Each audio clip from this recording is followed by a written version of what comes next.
Na gerai, Silvija, siūlau pakalbėti mums apie avansą. Tai labai yra dažnas klausimas, kiek yra normalu palikti avansų? Nu taip, dažnas klausimas tikrai ir mūsų darbe yra jisai pastovus, nes kad parduoti, reikia paimti avansą, manau.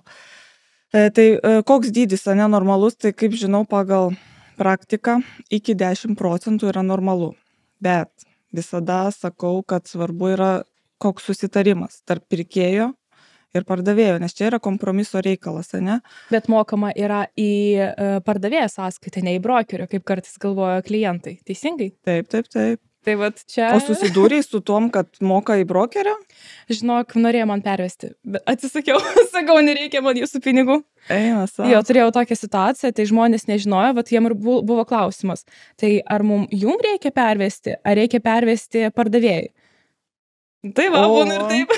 Ne, man tokio klausimo neteko. Buvo, žinau, kažkada, atsimenu, gal ir buvo toks klausimas, bet ne, sakau, ne, čia yra aš esu tarpininkė, o čia yra reikalas tarp pirkėjų ir pardavėjų. Aš tik padedu tą kompromisą surasti ir visus formalumus, ane, suderinti. Tai va, tai tavo praktikoje irgi iki 10% kažką, ne?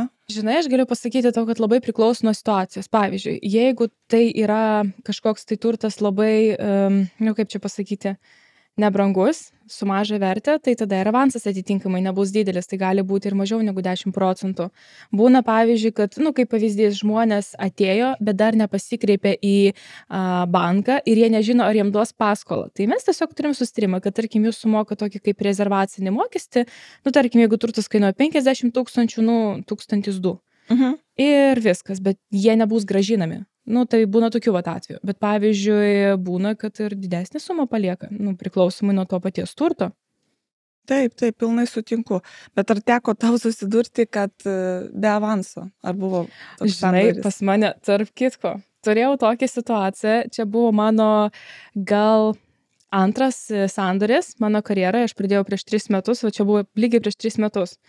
Žodžiu, žmonės norėjo pirkti būtą. Būtas buvo tragiškos būklės, ta prasme, tragedija. Jisai buvo visiškai remontuotinas, daug ką reikėjo daryti. Kaina buvo nedidelė, gal 14-15 tūkstančių, bet labai norėjau jį parduoti. Gi pirmas turtas, kaip tu jo neparduosi. Ir taip gavosi, kad žmonės sako, tai gerai, užsirašom pas notarą. Ir aš turėjau mentorę įmonėje, kur dirbau, bet nežinojau, ta prasme, galvoju, pati išspręsiu tą reikalą, nieko baisaus. Galvoju, gerai, jeigu jie sako pirks, reikia pasitikėti žmonėm, juk niekas nemeluoja. Čia buvo mano didžiausia klaida. Tai žinok, pradėjom jau viską derinti, parašiau notarui, radau ten vieno notaro kontaktą, man pasiūlė, tiksliau rekomendavo. Ir taip gavosi, kad tas pirkėjas nustojo tiesiog kelti ragelį. Aš jam skambinu, o jisai nieko. Ir aš supratau, kad turbūt jisai nepirks, gal akivaizdu bus.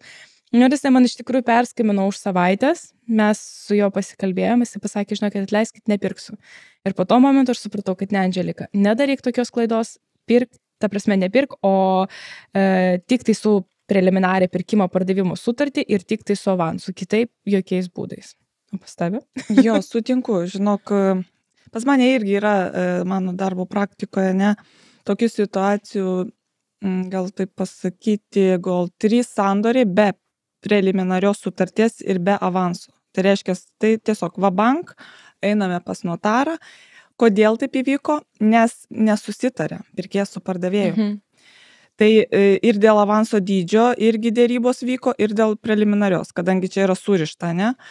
Tai vat buvo tokios situacijos, bet nelabai man jos patinka, nes tu nežinai, kadangi mes derinam visą tą procesą, ne? Tai tu nežinai, ar ateis pas notarą ar ne.